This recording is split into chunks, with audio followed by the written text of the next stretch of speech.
was picked by Biden to be the VP, even though she came out during her presidential bid and stated that she believed the women accusing Biden of sexual what have you.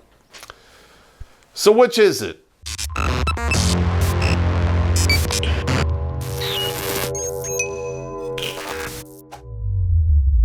Hello everybody, Terrence Popp here with another episode of Live from the Lair. And I have to cover this subject, again, more politics. But Creepy Joe picked a VP running mate. And guess who it was? It's Kamala Harris. All right, now, I really don't know how to really talk about this very much because, in my personal opinion, of all of the VP candidates that could have been selected, all of which were bad, I believe this particular one is actually playing towards Trump's strong suits. I love how the Democrats are, they want to fight racism and so forth. But yet, from the very beginning, they're picking a minority and a female to be the vice president. Now, do I particularly really care if a woman is president? Not really, but not this woman. Now, if we had a Republican candidate that was running for president that had, the balls of Margaret Thatcher, I would have no problem voting for a female candidate. But we don't have that going on here. Listen, the memes have been just going crazy. I didn't have a chance to go through them all. I was at the range today. Shooting a 6.5 Creedmoor out to 600 meters, which turned out beautifully. I'll probably cover that in future episodes. Maybe I'll do another channel on regards to weaponry and preparing for craziness, but that's that's a whole other subject. One of the ones that Blake told me, my producer, that I thought that stood out. It was really funny. It was Heels Up Harris. I wonder why she got that name. Could it be that she went up the ladder, bent over a desk or a chair or anything else that allowed her heels to be up, if you know what I mean? All right, so Miss Harris is 55 now, born in 64. She'll be 56 here shortly. Not that her age matters or not. She did do a lot of time as a district attorney in California. Her time there was anything but progressive. We're going to go over some of that right here. All right, so one of her specialties was the 3 strike and you're out prosecution that she did. Now, they sold the 3 strikes and out to basically to get rid of the violent felons out there. But what they really are doing in practice is anything but. There's a lot of individuals who are in prison for the rest of their lives because of the 3 strikes and you're out. Now, if you do 3 armed robberies, okay, I can see it. Definitely murder and something else, got it. But a lot of these individuals are getting charged with 1 or 2 mid-range to lower-level felonies. And by a low-level felony, I really mean like marijuana or non-violent fucking felonies, victimless. And then perhaps maybe they do 1 act of violence, winds up a felony, and guess what? They're gone. What turned out to be something that was basically meant to get violent felons off the streets, basically warehouse them at taxpayer expense, turned into something radically different, which old Miss Harris seemed to support. Pretty good for a progressive candidate, but who am I? She remained silent on several proposals to strike down the death penalty. Now, I myself am a fan of the death penalty, especially when it involves first-degree murder and, raping children. All right, I'm just going to be honest. You're a chomo. They should just march you right to the chair if there's physical evidence and so forth to support that, not just one word against another, because we all know shit fucking in. People lie. But with that being said, I do support the death penalty. She remained silent on several attempts to get the death penalty expedited.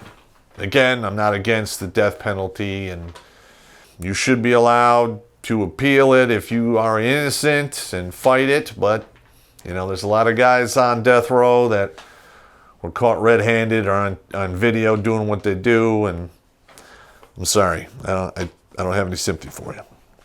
She did not support sentencing rollbacks, which basically was instrumental in building the prison industrial complex, putting more and more people in prison, which, by the way, I'm just going to say that America imprisons more people than China and Russia combined.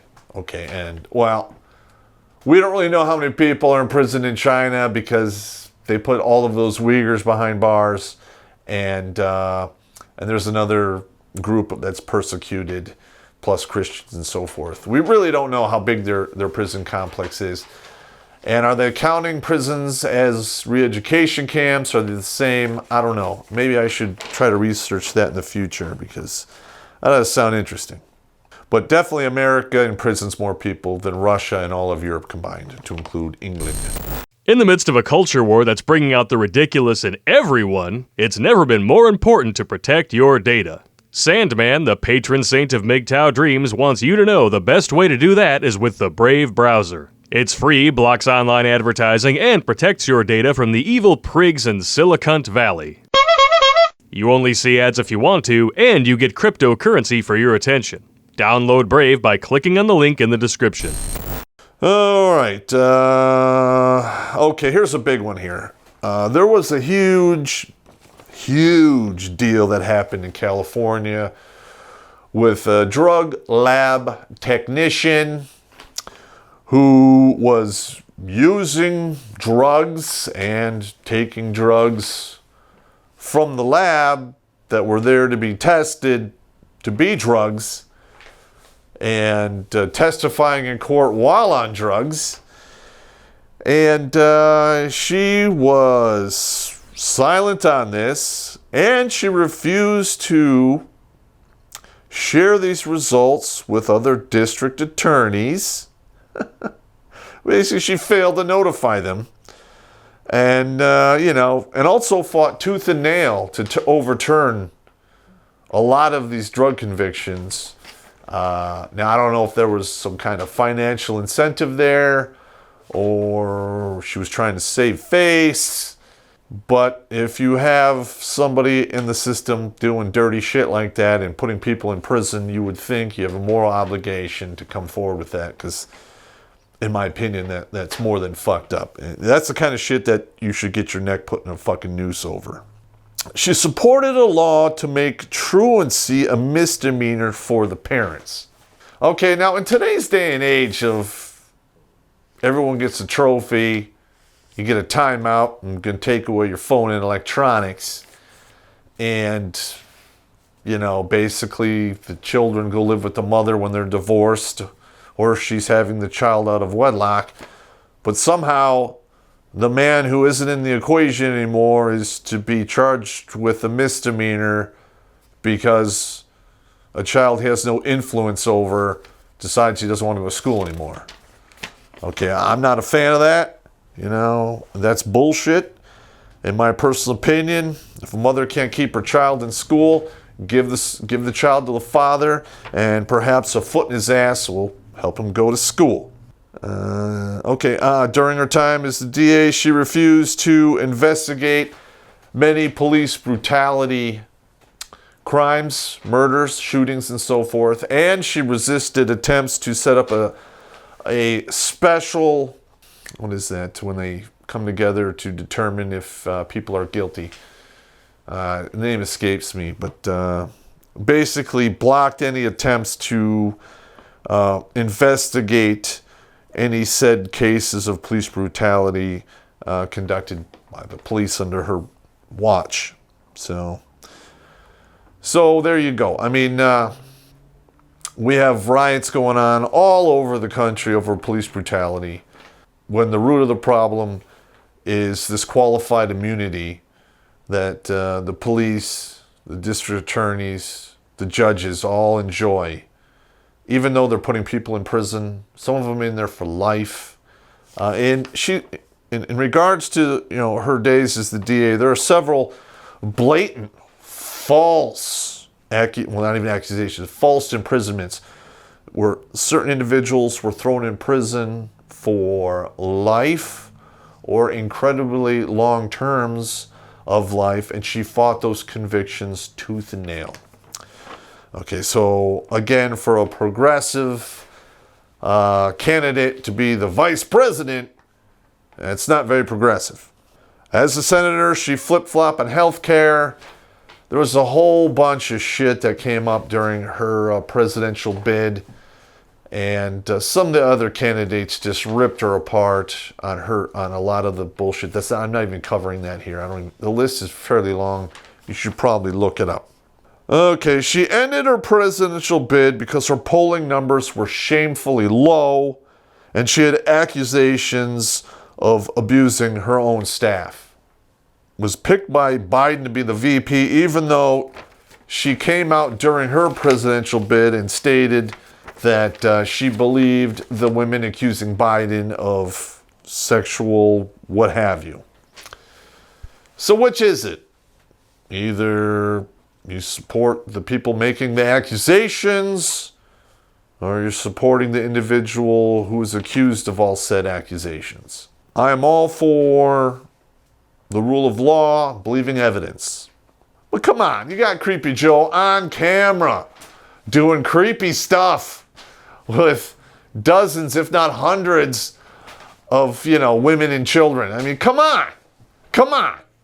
He's on camera, for God's sake. All right. Now, here's a few other things I need to address before we finish this. We come up with the natural-born citizen issue. Miss Harris was born to a woman from India who never became a U.S. citizen. Again, this might be brought up in court, where she might not even be qualified to be the vice president, let alone the president of the United States. Now, I've seen a lot of the evidence in regard to Obama, and I have a firm understanding, and it is my personal opinion, that Obama was not born in the United States, and he shouldn't have even been president. So that's just me. Comments below. Tell me what you really feel. I don't give a fuck. That's just my opinion. So, yeah, there's going to be a lot more dirt coming out in the future. I'm going to try to actually address this more because I can't cover it all here, and my arm is fucked up, so I can't really write it up on the board as of yet. So, ladies and gentlemen, we are going to witness one of the most important elections of this country. Because if it goes the wrong way, it's going to turn into a big problem and a bloodbath. Just my opinion, but that's what my gut is telling me.